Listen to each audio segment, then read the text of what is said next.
So, we've talked a lot about what Jomon people made, but we haven't really talked about the Jomon people themselves. What were they all about? And do the characters you see inhabiting the world of Breath of the Wild resemble them in any way, shape, or form? And the answer is yes!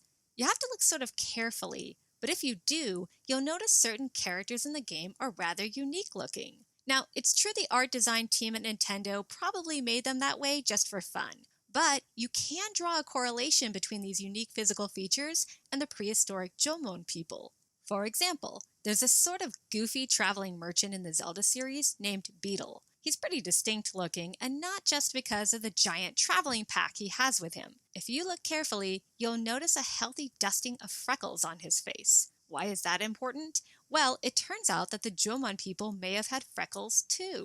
Recently, a team of Japanese researchers deciphered the genetic traits of a Jomon woman discovered in Hokkaido. They did this by collecting a DNA sample from one of her back molars, and to their surprise, they found the woman shared a gene variant with people who live in the Arctic. Not only that, but they found out she had a high tolerance for alcohol, the ability to digest extremely fatty foods, and most interesting of all, she had an elevated chance of having freckles. This is an amazing find, because freckles aren't a common feature in modern Japanese, which makes the Jomon people pretty distinct for the area. Speaking of distinct, there's another traveling NPC in Breath of the Wild who's also very unique looking. His name is Bakongo, and he's a traveling artist who can tell you all about significant landmarks in Hyrule. He's pretty cool, but what's really interesting about him is his design. You'll notice that on his left arm and shoulder, he has an elaborate red and blue floral tattoo.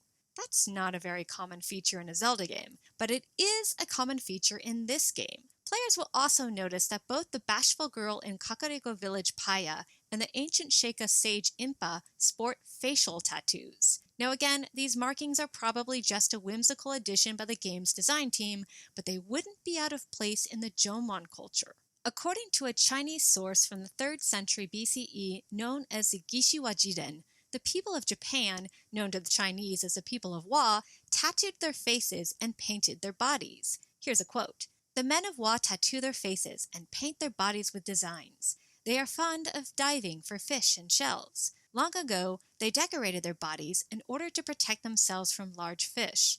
Later, these designs became ornamental.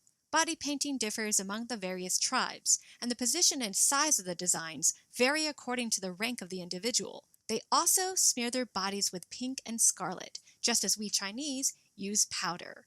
That's pretty clear evidence the Jomon loved tattoos. And as I mentioned before, you can see elaborate patterns on the bodies and faces of Dogu statues, which might also signal tattooing. But there's one more potential piece of evidence for this Jomon practice. Until the modern era, the current indigenous people of Japan, the Ainu, also practiced tattooing, particularly Ainu women, who would get large lip tattoos that not only had spiritual and cultural significance, but may have also signaled their readiness for marriage. Now, the jury's still out on whether the Ainu are the direct descendants of the Jomon, but it is interesting to note that not only did they practice tattooing for thousands of years, their native style of dress features a lot of the intricate patterns and designs you see on ancient Jomon relics. By the way, you can see some of these indigenous-like patterns on certain clothing items in Breath of the Wild, and you'll notice that a lot of characters are wearing animal skins or clothes made of plant fibers,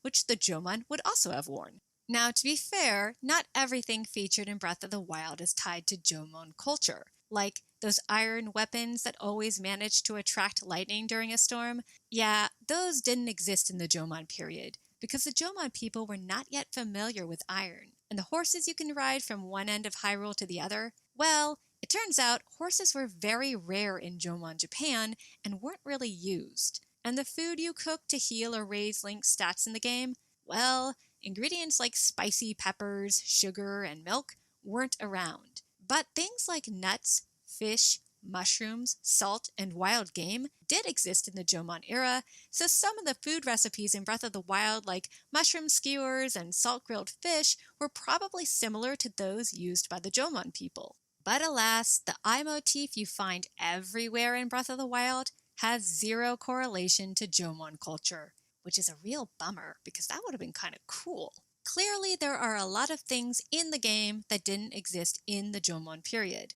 What's funny to me is there's one interesting thing that did exist in the Jomon period that doesn't exist in the game, and I kind of wish it did. Teeth ablation. Teeth ablation is the practice of removing perfectly healthy teeth from your mouth for ritual or cultural purposes, and it was practiced by the people of the late and final Jomon periods, who started deliberately removing their teeth somewhere around 1500 BCE. And when I say remove, I don't mean tie their tooth to a string or take pliers and yank them out. I mean their teeth were literally bashed in. Here's a quote from a study by anthropologists at the University of Nevada. For the Jomon, life milestones were commemorated by the extraction of different tooth classes. Usually incisors, canines, and premolars were chosen because they were all visible teeth. The removal of these teeth immediately marked your place in society. With a flash of a smile, one would know the individual's family, if they were an adult or not, if they were married, if they had experienced the death of a loved one, or if they had children. The practice of tooth removal was rather painful, as it used not extractive methods, but the traumatic method, by strong force and a single blow, which sometimes resulted in incomplete removal of teeth, leaving residual broken roots in about 10% of cases. Ouch! It's a rough rite of passage for sure, but Link would certainly know who he was dealing with right away if characters in Breath of the Wild were missing a few teeth. Instead, everyone in the game has the most dazzling smile, especially the Zora Prince Sidon, whose blindingly white teeth are kind of his trademark. But what's ironic is that if Sidon were a real Jomon prince or chieftain, he'd be missing a lot of those pearly whites, and he'd be proud. On second thought, maybe it's a good thing the people of Hyrule have proper dentistry. At any rate, we've now seen some of the cool ways that the Jomon culture is tied or could be tied to Breath of the Wild. And like I said before, when you know this, you really come to appreciate the game's aesthetic. So, whether you're playing the game for the first time or revisiting the world of Hyrule in order to get ready for the recently announced Breath of the Wild sequel, be sure to be on the lookout for all the relics and styles that are reminiscent of Japanese history. And that's it for today's episode, guys.